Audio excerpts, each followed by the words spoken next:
Retrouve Cyril, on voit toute l'importance de l'aéroport de Kaboul pour l'aide humanitaire notamment. Et c'est officiel, le Qatar travaille pour la réouverture de cet aéroport.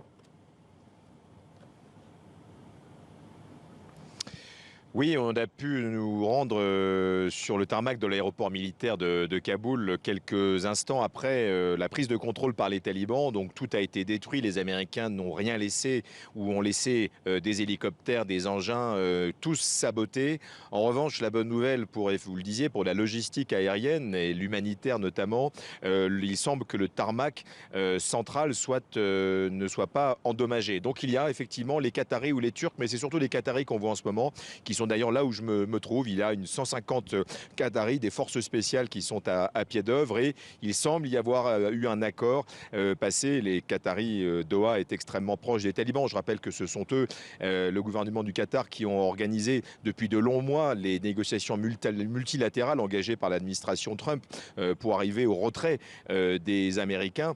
Donc ils sont à la manœuvre pour essayer logistiquement de faire repartir notamment des avions, puisqu'il y en a vraiment besoin énormément. Le sujet le disait bien, le pays est au bord de l'effondrement. Il y a de graves problèmes humanitaires sur le terrain. Le problème, c'est quand, puisque cette logistique est compliquée. Tout est compliqué à Kaboul, parce qu'il y a la question sécuritaire qui perdure. Au moment où je vous parle, il y a eu de nouveau des échanges de tirs très nourris avec des armes à feu qui sont sans doute des armes lourdes.